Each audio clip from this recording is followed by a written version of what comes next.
Shut up.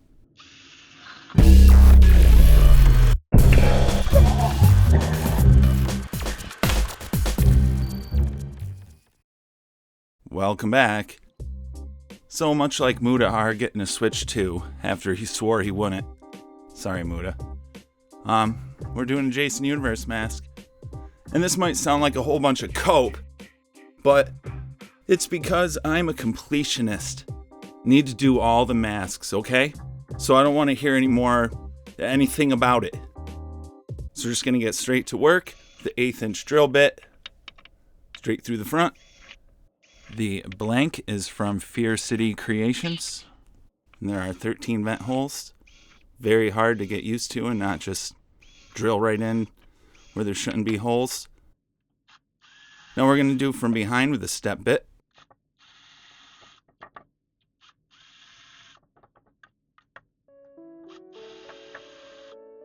Universe holes are pretty big.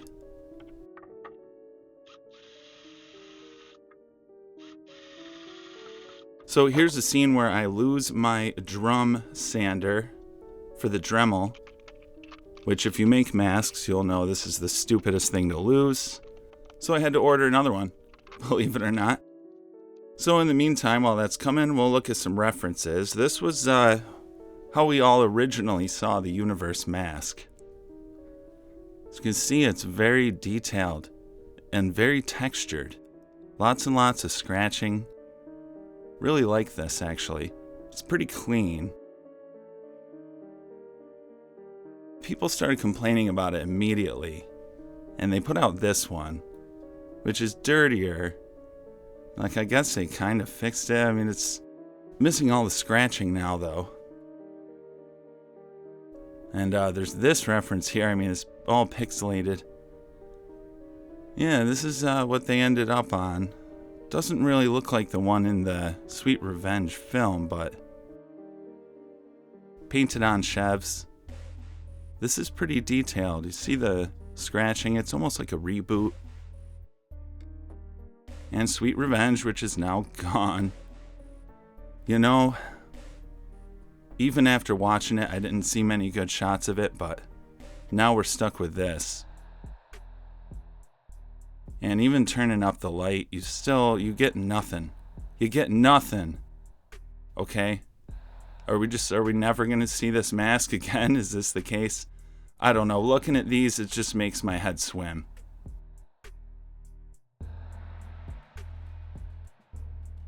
So, drum bit came in today.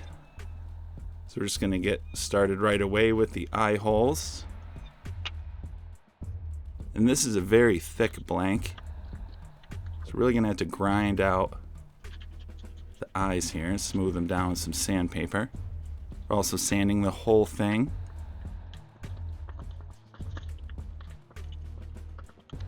And I did look at the references, but we're going to do our own thing with this because the logo masks don't look like the one from the film. And the one from the film we can't look at. So we're just going to have fun with this and make a very old, scratched up looking mask.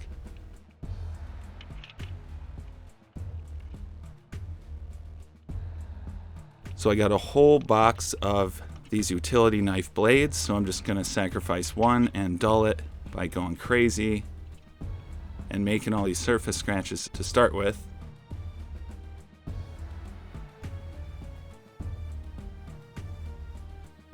And then I'm just going to take the Dremel right to certain little areas to grind them out. And even use the disc bit to get some really deep gouges all over. And I did kind of use a reference from the film, loosely.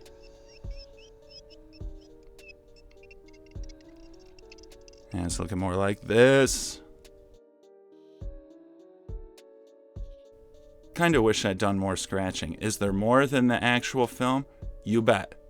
But, like I said, we're having fun with this thing. I want my universe to be special. So it's looking kind of narrow. I don't like that. Let's make it wider.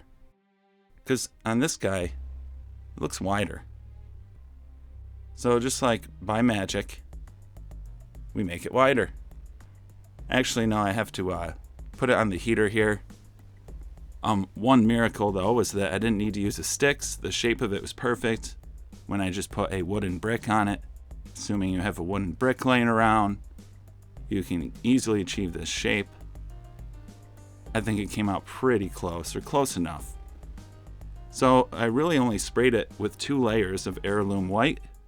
That's all we needed. It's such a thick mask, it doesn't need anything on the inside.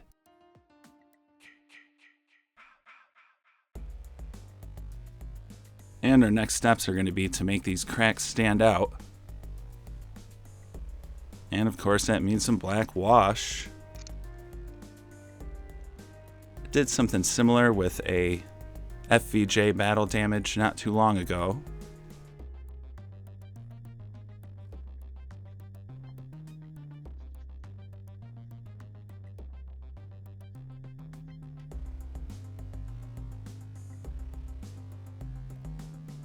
So they're starting to darken, but you can see it's really not enough. It's just the first layer. I really didn't go heavy enough with it. So I made a bit thicker wash and sponged it on to soak into these cracks better. You can see it's starting to absorb more of the black. But it still wasn't enough, so we go over a whole new layer with the brush. And this time I'm just using a wet brush and actually just sticking it right into the tube of paint.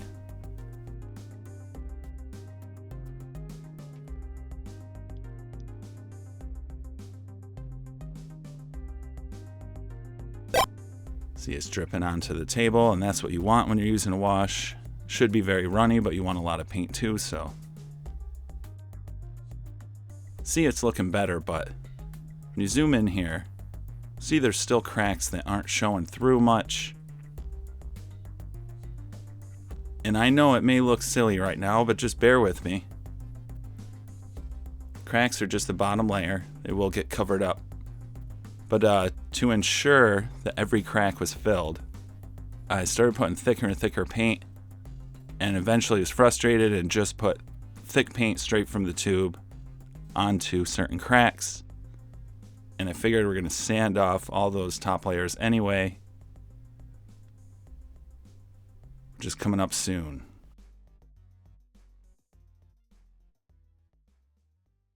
This is where the magic happens when you have something that's very textured.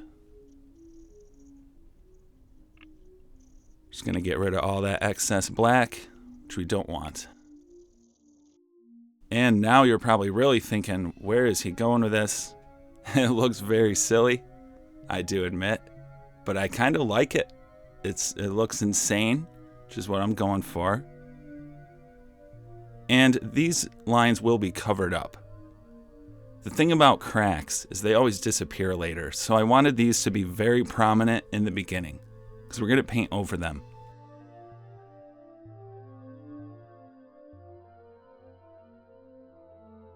And to do that, I mixed up a yellow ochre and gray. And really putting a thick layer of that over the entire mask. Normally I go thin with this, but I'm kind of spotted too. Like I said, I'm not really following the references. But already you're seeing the cracks are toned down. They're going to get a lot more layers of paint over them. Here's another thing we don't often do, is I used hockey tape to get a nice clean shape for the chevrons, and just use some crimson paint to paint those right on. This I definitely used a reference for. And like any other mask, I'm using some burnt sienna to make some rust and dry blood areas.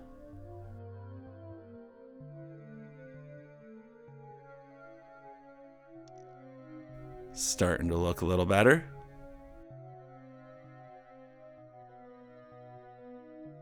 But it's still much too clean for my liking. We want to run this one through the ringers.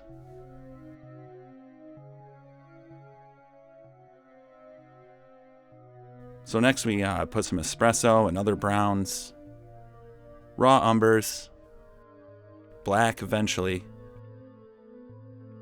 going in order from lighter to darkest colors, of course.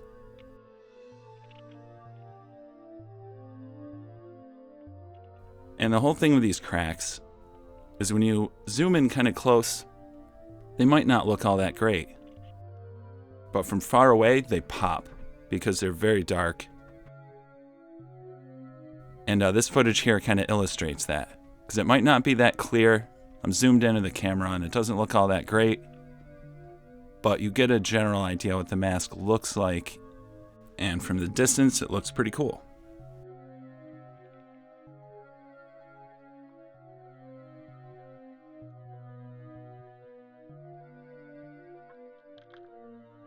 So the darker I get with these colors, the more dry I get with the paint. We're sponging it into very specific areas now.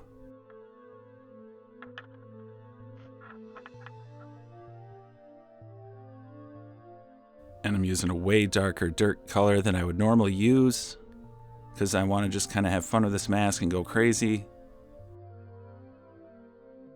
Pretty sure the color I'm using right now is ivory black mixed with raw umber. It's extremely dark, but it's not fully black.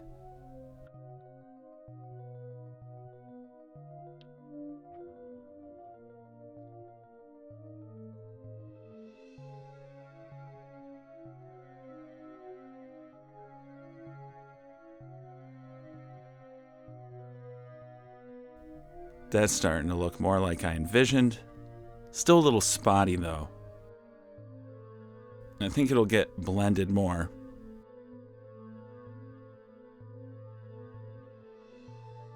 So one of my final stages here is I use a black wash to blend in all that spotted area.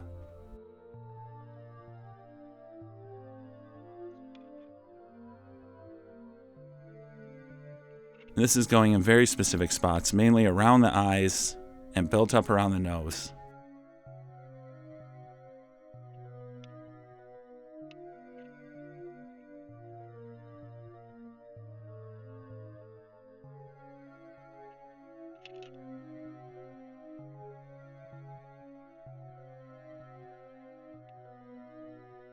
Very, very dark at the bottom along the last two vent holes.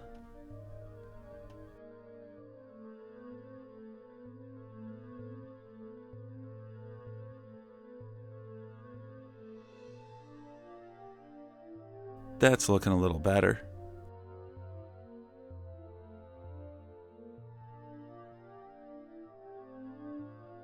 I think it's basically done.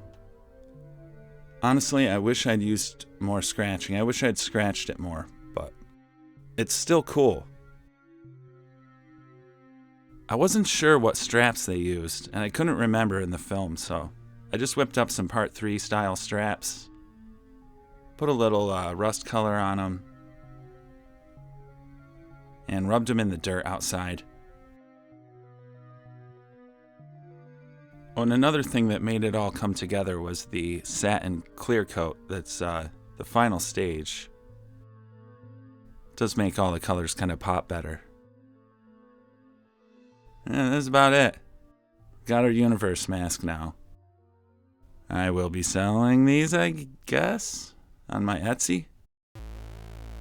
I don't know, I think it's kind of cool. It's fun to just do a mask the way I used to, or I didn't really care about the references or anything, and just kind of go crazy and attack it.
almost forgot to spray it with some blood spatters.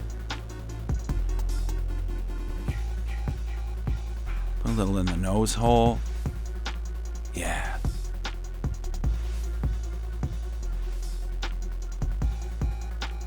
It's a nice little touch. One little droplet on the forehead, a couple little drops. Yeah, see, at a distance, the scratching isn't that crazy, is it? Looks right. That's what makes something pop. Those details, man. Yeah. Let's go. I like this mask. You know what? I actually like the Jason Universe mask. I think it should look like this.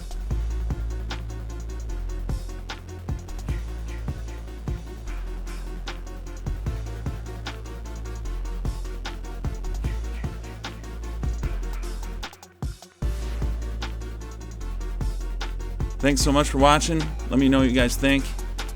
You know the drill. Welcome new subs. We will be back with more mask videos. We're going to keep doing them until we lose all sense of reason and logic and humanity. Yes, every single Jason mask. Thanks so much for watching. Once again, we will see you next time. Peace.